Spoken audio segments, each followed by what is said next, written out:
style with our last name. We're on Chapter 4 in Excel. Step 2 asks us to freeze the first row on the sales data. So if you'll go to View, and then you have the option under the Windows panel to freeze panes. So I'm going to click Freeze Panes. And then we want to choose to freeze the first row, which is our top row. So we're going to click Freeze Top Row. And once we do this and save, then those categories of number, address, and city will stay always viewable as we scroll through our data. I find it really helpful, and so will you if you have a long list of data. That's the end of step 2. Step 3. Convert the data to a table and apply the table style medium 17. So we're going to go back to our Insert tab, which is the third tab on our ribbon, and we're going to click in the Tables panel, Table.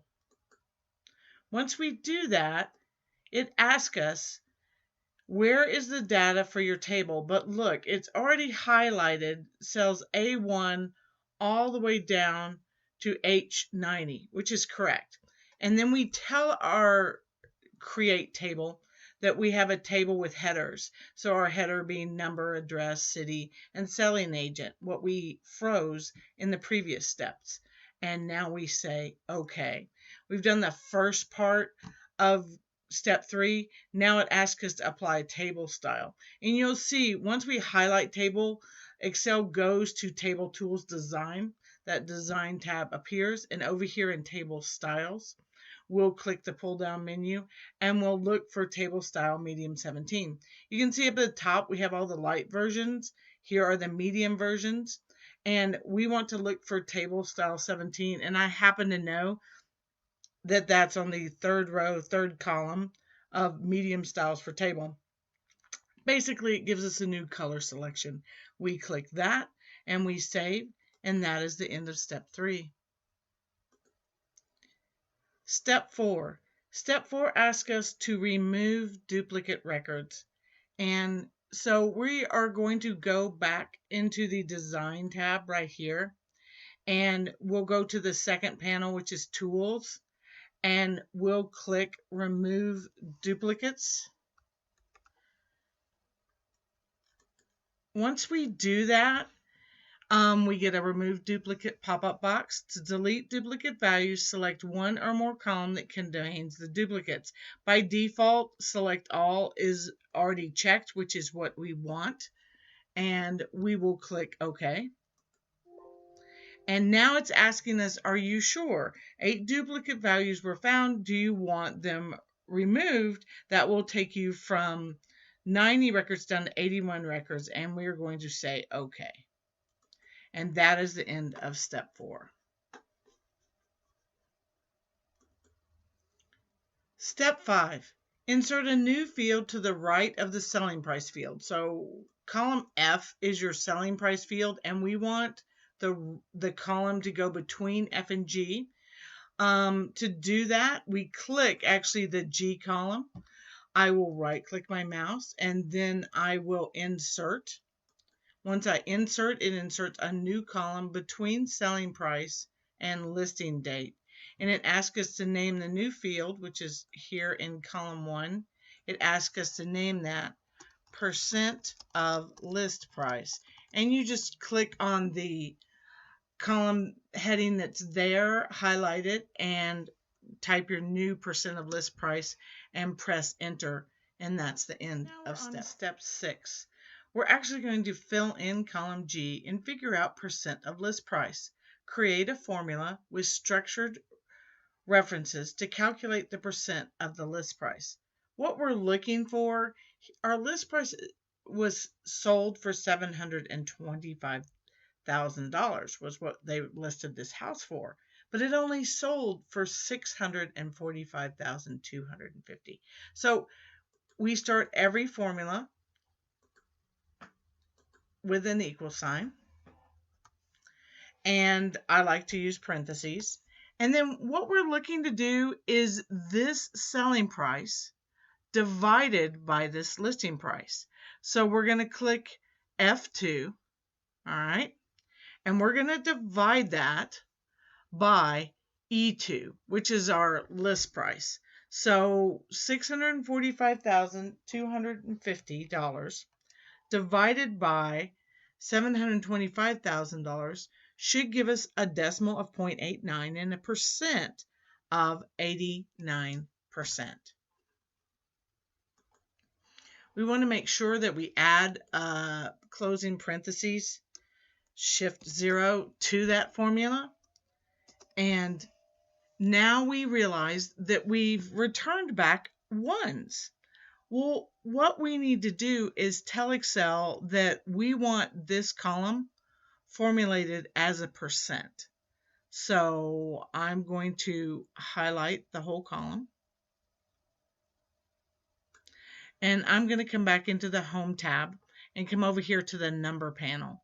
And under Number panel, you can either click the pull down and go for your number format, or right up here at front happens to be percent style. I'm going to click percent style, and then we have our percents. We were looking for an 89% for the top selling price. So we did indeed at $645,250 sell our house at 89% of a list price. And that's a pretty good goal there. Step 7. Format the field with percentage style and 1 decimal. We actually did percentage style, but now we're going to highlight the column again and go ahead and add ourselves a decimal. Come up to the Home tab, come over to the Number panel, and here are your decimals. You can increase a decimal 1 with the blue arrow to the left, or you can decrease a decimal with the blue arrow to the right. We want to add a decimal, so we're going to click increase 1, and now our original top number of 89% becomes 89.0%, and we have applied 1 decimal and completed step 7. Step 8, insert a new field to the right of the sales date field. When you're in an active table, just clicking on a column or row still attached to our table will have Excel include that column or row in the table itself. So we can really type days on market and click enter. And as you see, Excel goes ahead and includes column J as part of the active table. And that is the end of step 9. Create a formula with structured references to calculate the number of days on the market. Apply the general number formatting. So we see that our listing date, when they first put the house on the market, is in column H. So for example, April 1st, 2012, they put the house on the market. And then the sale date is actually June 16th. So it was on the market a couple of months. So what we want to do is start every formula with the equal sign. And like I said before, I like to use parentheses. And then we want to take a sales date and subtract it from our listing date. And then I do a shift 0 for a close parentheses. Now we're going to hit enter. And it tells us that, sure enough, that first house was on the market for 76 days. That's really a long time. It asks us to do general number formatting. I'm just going to highlight a few, because if you come over here, we already defaulted to general number formatting. We're in the number panel and we're here at general. But if you didn't and you had an unusual value come back, you may need to highlight this column J and come to the Home tab on your number panel and select general, so you get a number of days on the market and not dates. That is the end of step 9. Step 10, add a total row to display the average percentage of list price. So let's just start with one at a second. So percentage of list price is right here in our column G. And what we want to do is add a total row, a total average of how many days things spend on the market. You definitely don't want them over 3 months. That makes it hard. As always, there's numerous ways to do things in cells. We're looking for percent average percent of list price. So column G is our list price. And I'm going to scroll down to the bottom because I want the average to be at the bottom. So I'm coming all the way down to cell G83. And then I'm going to come over here to AutoSum. I happen to be in the Formulas tab. There's also an AutoSum under Home. But I'm going to come to AutoSum, and then I'm going to select Average because I want the average percentage of list price. And that happens to be 95.2%. Then it asks us to have the average number of days on the market. So I'm going to come over here to column J and click on cell J83 right over here in the bottom right hand corner, and I'm going to do the same thing. I'm going to come to the auto sum function. I'm going to go to average, and my average days on the market is 72.18519. It says format the average number of days on the market as a whole number. So we actually don't want all those decimals. We're going to come up here to the Home tab and to the number panel, and we are going to decrease decimals this time.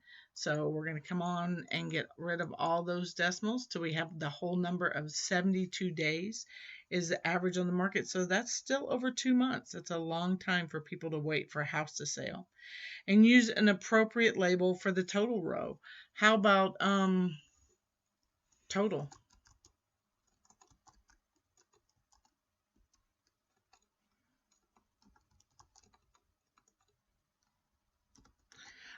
Sometimes when you type, you have to format the cell in the table to accept text. So I'm going to click on cell A83 to be able to put that appropriate label. And I'm going to right click and go to Format Cells. And under Format Cells, I'm going to click Text. So it understands, Excel understands that I want to write text here in this cell. And I'm going to write total. And I think we have a limited number of how many components we can put in that cell. So 1 second, please. Our cell has been indented, so we need to go to the number panel or to your format cells. And over here, we need to go over to the left and remove indents so we have enough room to wrap our text. We want the whole total to fit in that cell. And I'm going to click OK. And I'm hoping that this time it will let me write that it's a total row. And I'm going to press Enter. And I'm going to save. And that's the end. Step 11. Sort the table by city in alphabetical order. Add a second level to the sort by days on the market, with the houses on the market the longest at the top. Okay, so let's start with sorting the table by alphabetical order. So we're going to go to the Home tab. And then we're going to go over to the far right to Editing, and we're going to click Sort and Filter. We actually want a custom filter because we want to go by more than one level. And this item cannot be applied to the range. Select a single cell in a range and try again.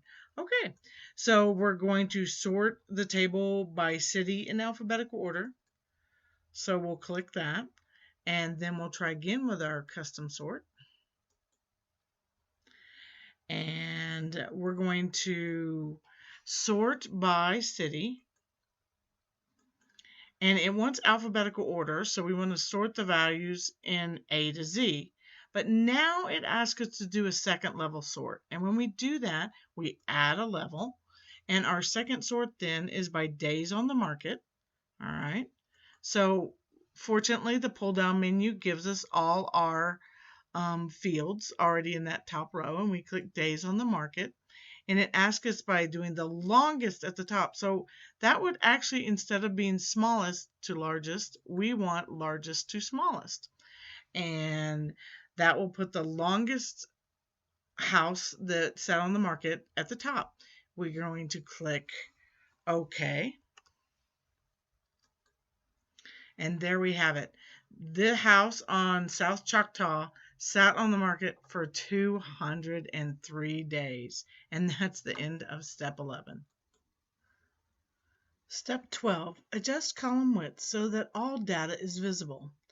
In Excel, we can come between columns and we can double click the column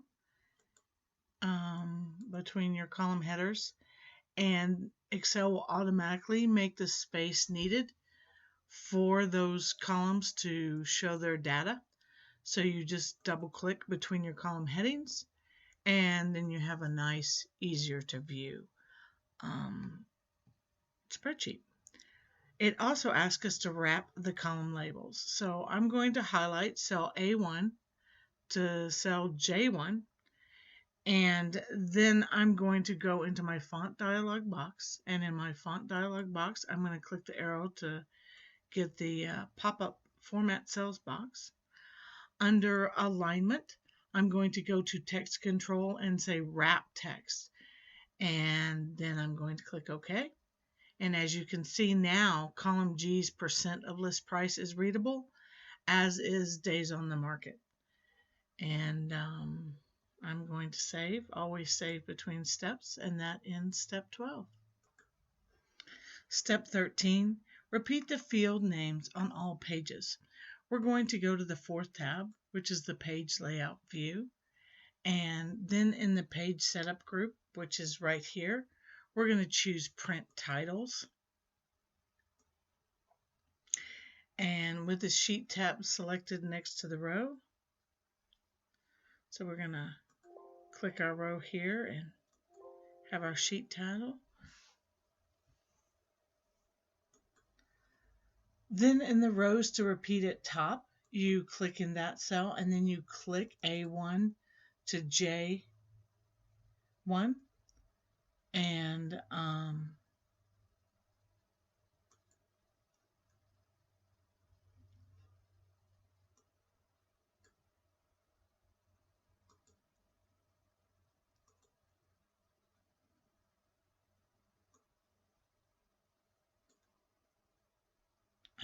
then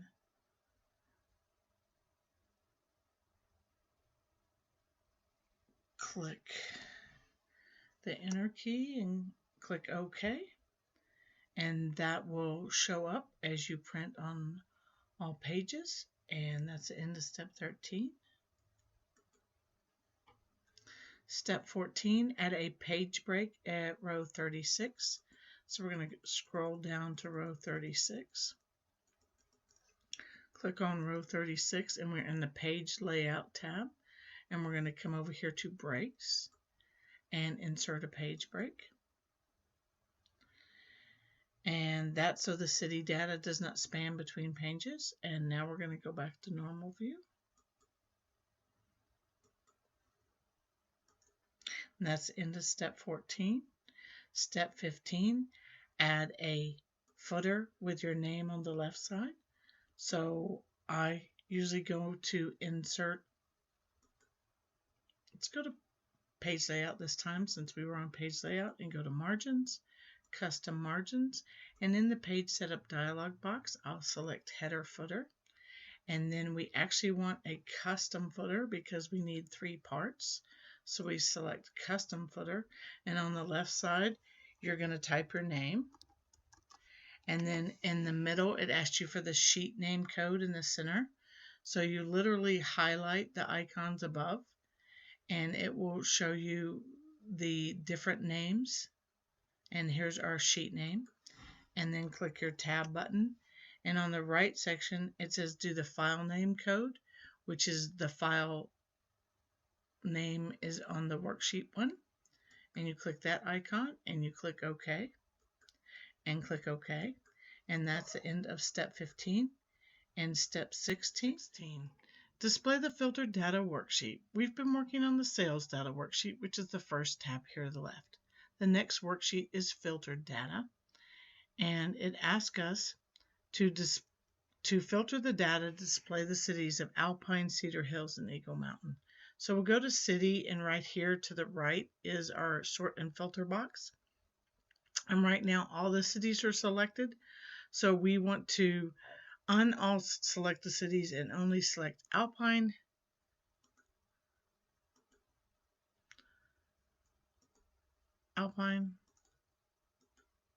Cedar Hill, and Eagle Mountain.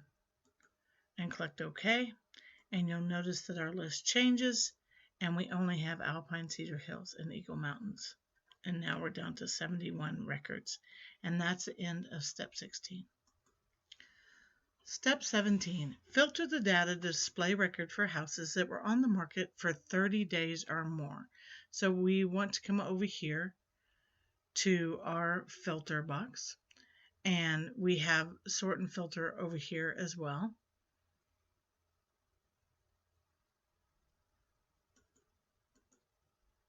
And we're going to pick filter.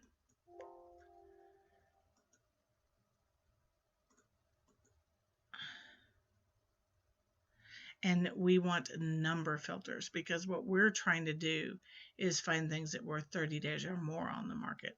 So we select number filters and we scroll down to greater than or equal to, and we need it greater than or equal to 30. And we're going to click OK.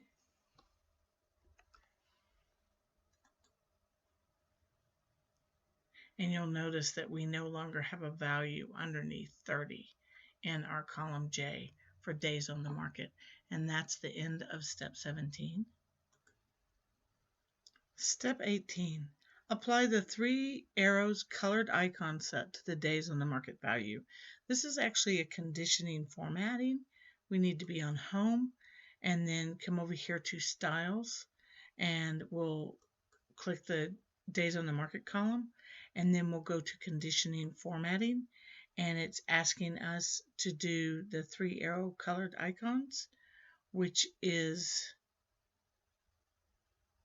our icon sets here, and we have 3 arrows right here. So the green arrow is going up on an extended days on the market, and the red arrows are showing the least days on the market. And it's a quick visual to looking at that row of data, and that's the end of step 18. Make sure to save. In step 19, apply the light blue data bars conditioning formatting in the gradient fill section to the selling prices. So now we're looking at column F, our final selling prices, and we're again going to the Home tab and going to the Styles panel.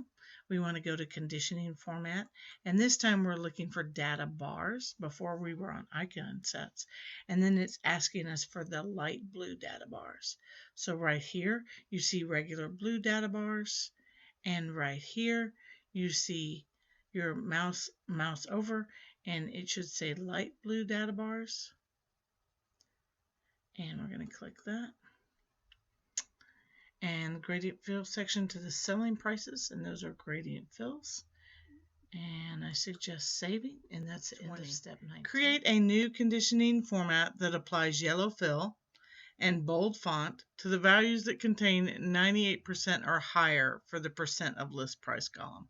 So we want to start with cell G2, and we want to highlight down to cell G66.